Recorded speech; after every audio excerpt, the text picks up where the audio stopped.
Hey, I'm excited to have an expert on as we are talking about what does it mean to have purpose in life. How is it we can do some amazing and sometimes unexplainable things, like heal our own bodies by the power of our thoughts? Mother's intuition, the law of attraction. Can we really tap into our subconscious mind? Can we really create our own realities? It begs the question, are we novice gods? Hey, thank you so much for joining me on the show. We've got an expert here, Eric J. LeBaron, who's going to talk to us a little bit about what it means to have a purpose in life. And I so love purpose. For a long time, I had a lot of anxiety in my life because I felt like my life had a purpose, but I wasn't sure what it was. And I don't mean like some big global purpose. I mean like specifically what was my purpose in life. So I'm always interested in talking to people who have figured it out. Eric, you could tell. I mean, just look at him. He's totally figured this thing out. That's hilarious, Scott. I think probably everybody in the whole world feels like that. We go along through life and we don't I got a haircut yesterday. You like it? Yeah, I can tell. So I noticed that, my hair grows a little bit. I couldn't measure it daily, but when my wife cut my hair, all of a sudden I noticed a big difference. And I feel like that's kind of like life. We go along and we just are grinding it. We don't really know what's going on. We have a path that we want to go down, and we work toward our goals and try to do our very best, but we always have this feeling of doubt, like I'm not quite sure if I'm doing what I should be doing. And then all of a sudden we have a breakthrough here and there, and it's not very often. Our hair grows a lot more time than it takes to cut it. Yeah. And that's a big difference all of a sudden, and then we get used to the way our hair is, and then, and that's the way my life has gone. Is that for you too? Yeah. I mean, I've gotten a few breakthroughs that have helped bring clarity to me. And I'm just so grateful for those, because it seems like each one just kind of helps me realize a little bit more about what I'm about, who I am.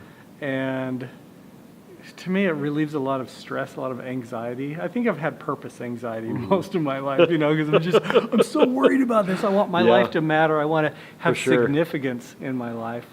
And I haven't known how to get that. So, what does it mean to you to have a purpose in life, or to find it, or... So I can speak for myself. I don't feel like I'm a real expert in everything, but I have found a few answers in my life that I'm really grateful for. Probably 2.5 or 3 years ago, I started listening to podcasts avidly.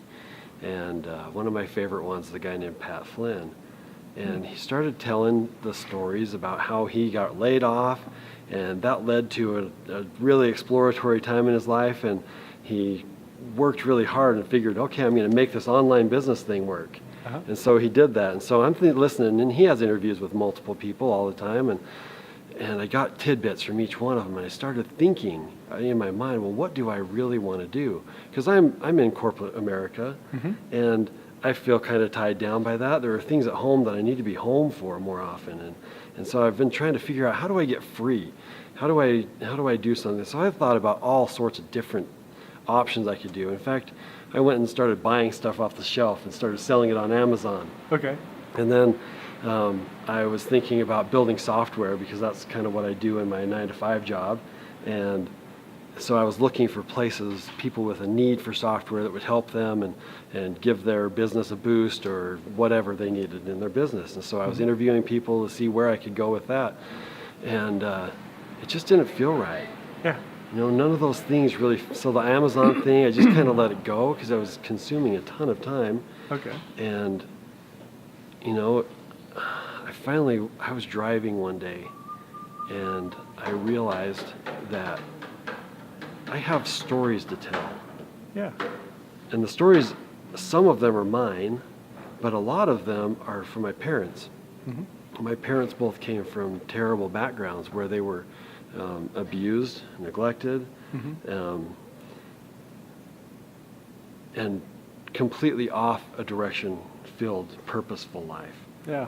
And as I was driving along this one day, thinking about, well, what am I going to do? How do I get out of corporate America where I don't really feel like I make a difference in the world? And what am I going to do to make a difference? And the thought came and the impression really strong. You need to tell your dad's story.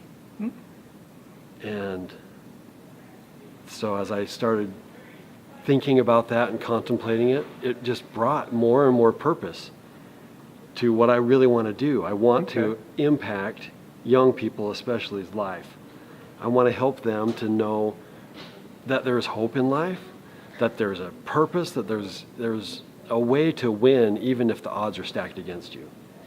Awesome. And so I've started down this path of speaking, sharing the stories both of my dad and my mom, and their disadvantaged youth and decisions that they made purposefully to make my life matter, so that I didn't grow up in a trailer park smoking pot, which I honestly feel like if they hadn't done what they did, that's probably the kind of odds I would have had. Yeah.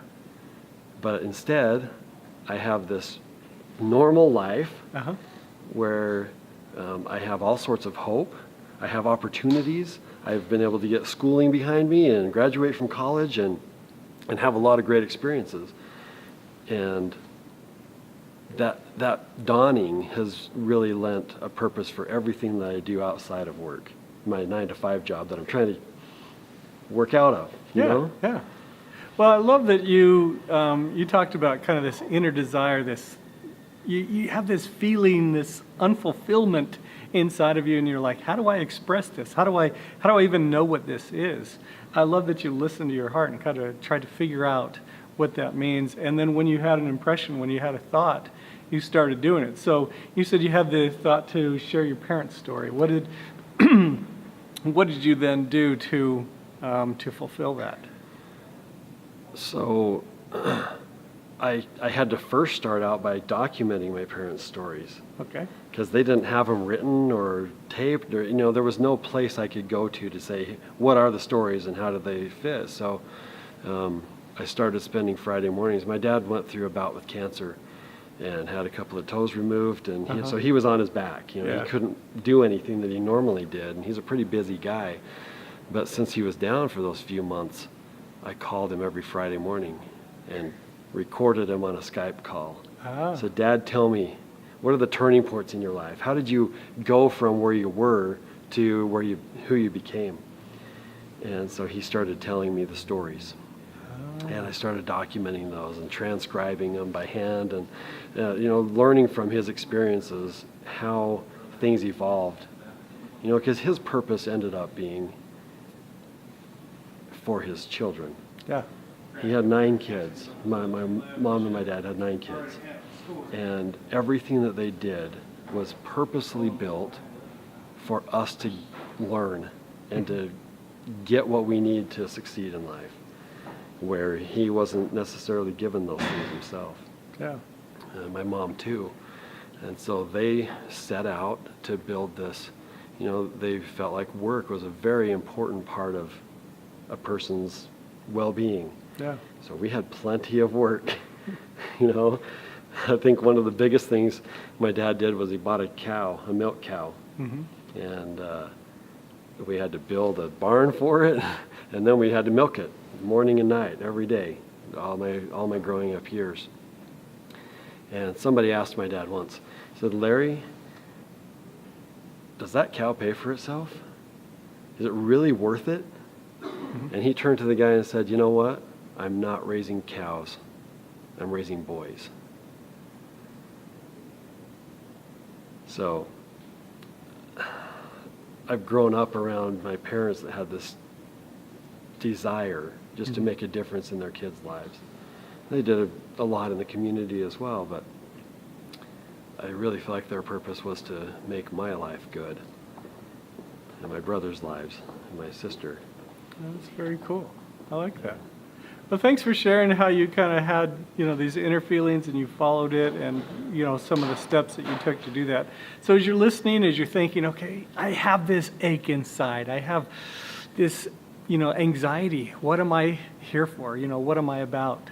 I hope that this has given you kind of some encouragement on what you can do to take another step, and to listen to your inner voice and to, really explore who you are, what you're about, what your purpose is. And as you discover that, I hope that you find that you do have divine DNA. You do have a great connection. You do have a purpose and a reason for being here. And then I hope that you do like Eric does, and that you have the courage to actually pursue it. Yeah, I think that's really the biggest key, Scott, is one step at a time. None of us are going to get there all at once. Yeah. But one step at a time. When we take action on what we know, we make progress. Very cool. All right, I hope you tune in again. I have another interview that I'm going to do with Eric, and I hope you subscribe so that you can catch more great interviews like this on Are We Novice Gods? I hope this stirred some questions in your soul. Are you more connected to higher power than you think? Do you have divine DNA? Let's keep asking questions. Click on my face to subscribe so you don't miss a single episode.